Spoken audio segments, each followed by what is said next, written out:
We have misunderstood the universe. Those are not my words. Those are the words of Adam Riess, a Nobel Prize-winning physicist at Johns Hopkins University who has spent his career measuring how fast the cosmos is flying apart.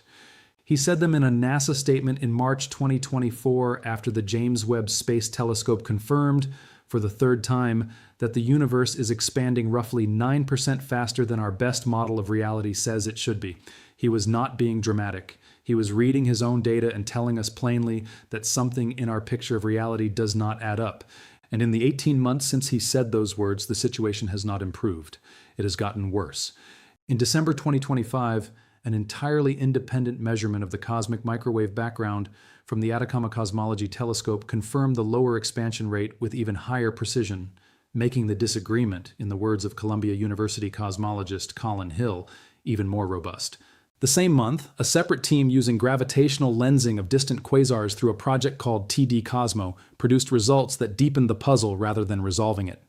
In March 2025, the Dark Energy Spectroscopic Instrument published results from 15 million galaxies showing 3.5 sigma evidence that dark energy, the force driving the accelerating expansion of the universe, may not be constant at all, but may be evolving over time. And in April 2025, Scientific American stopped calling the problem a tension and started calling it a crisis. Stay with me because what I am about to walk you through is the single most important unsolved problem in modern physics. And in roughly 5 weeks, a telescope launching from Kennedy Space Center is going to point directly at it.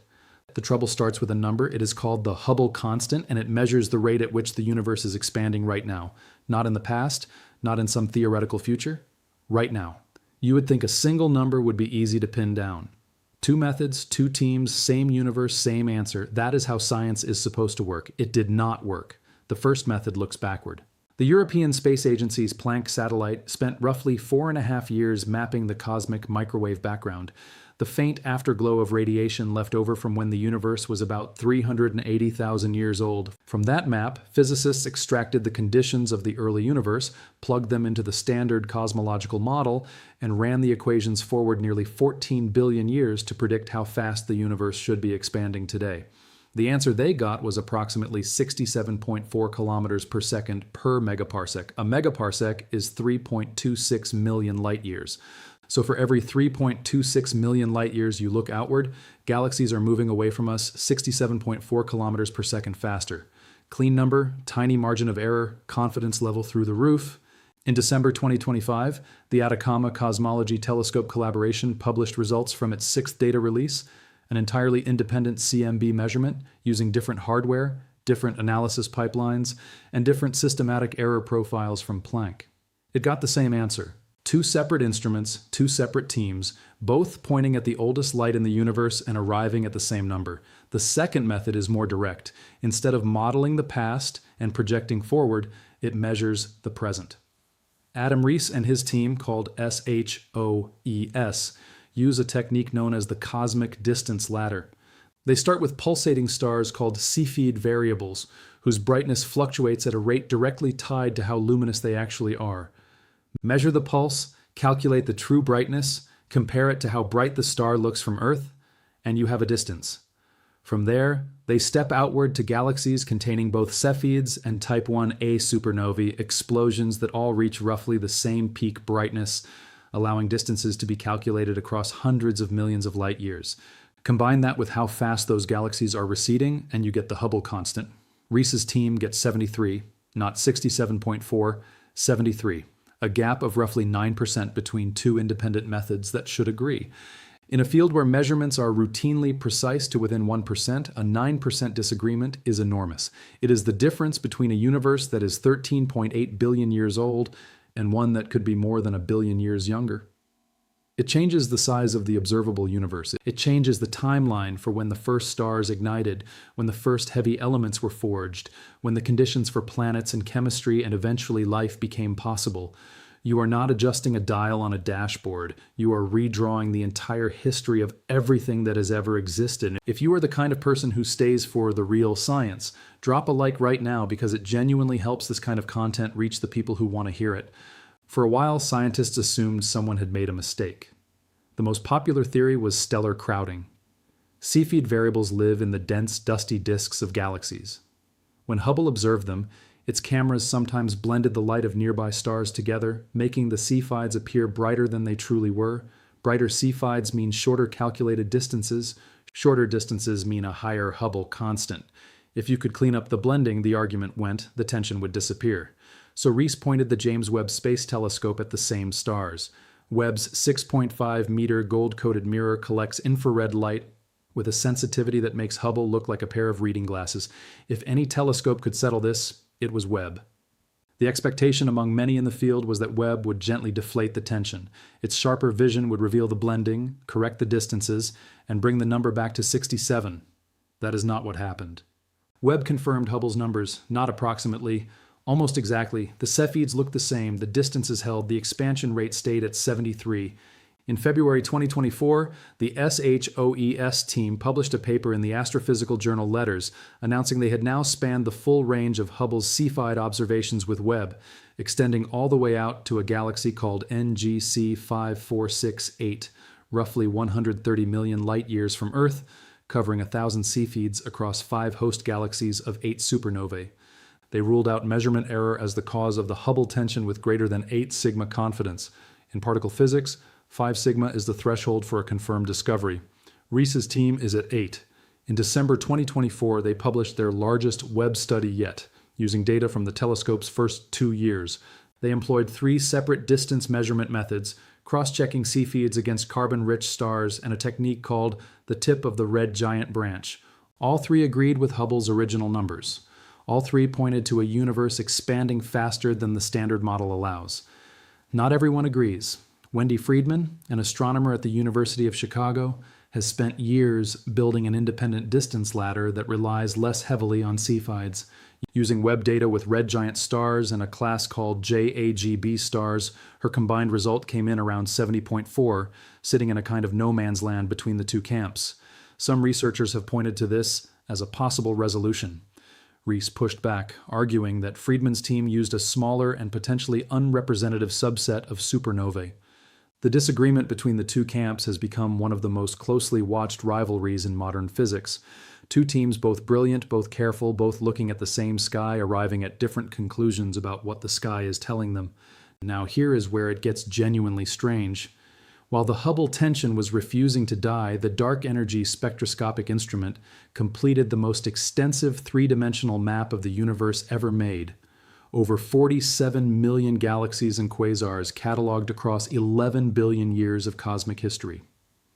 In March 2025, the DESI collaboration published results from its first 3 years of data, and the finding carried a single uncomfortable conclusion. Dark energy may not be constant. The standard model treats dark energy as a cosmological constant, a fixed property of space itself that never changes. DESI's data shows hints at 3.5 sigma significance that dark energy's influence may be weakening over time. If that holds, it would mean the force controlling the fate of the universe is not a fixed number. It is evolving. The lambda CDM model, the framework physicists have relied on for 25 years, would need to be modified or replaced. And Webb delivered a separate blow. Almost as soon as the telescope started observing, it found galaxies in the early universe that had no business being there.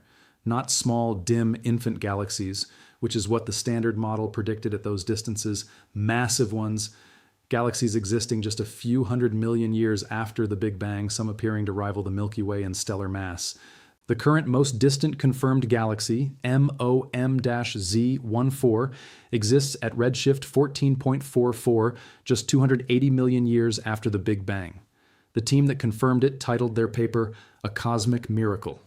In May 2026, a NASA study led by Katrina Chwarovsky found that some of these apparently overmassive early galaxies were being brightened by hidden active black holes at their centers, making them appear more massive than they actually were.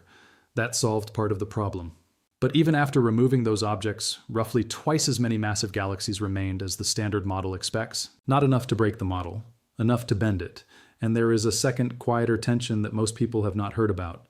It is called the S8 tension. The standard model predicts a certain amount of clustering in the distribution of matter across space. When astronomers measure that clustering directly, they consistently find slightly less of it than the model expects.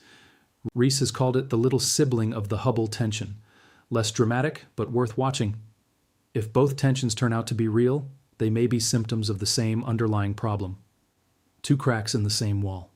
Here is what I want you to take away from all of this.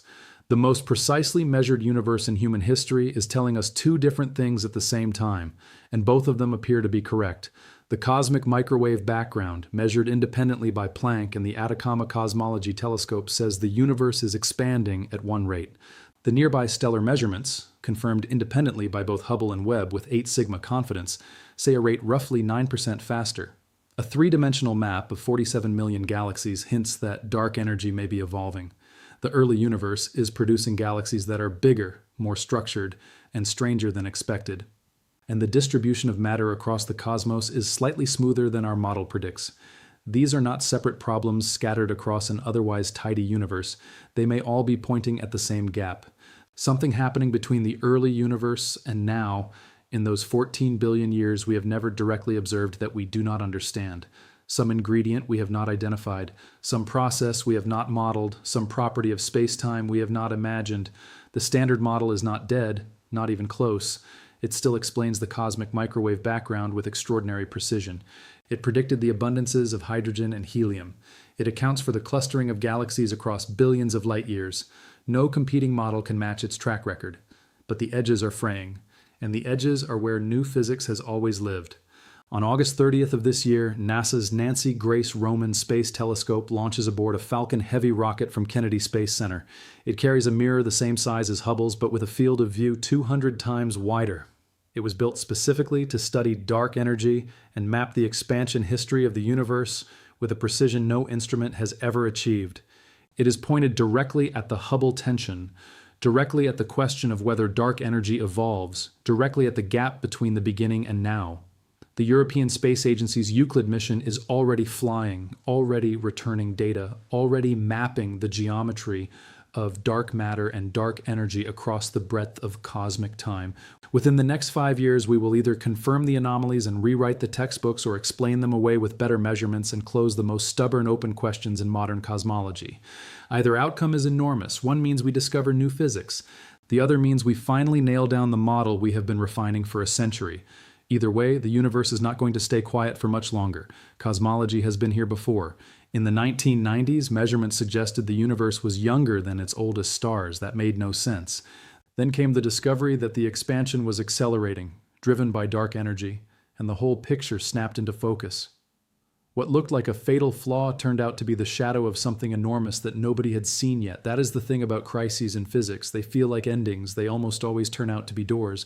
If this kind of deep, research-grounded science is what you come here for, subscribe right now and turn on notifications. Roman launches in 5 weeks. DESI is still mapping. Euclid is still scanning. When the next round of data arrives, you are going to want to have already understood what you are watching. Drop a comment with what surprised you most, and share this with someone who needs to hear it. Thanks for watching, and I will see you in the next one.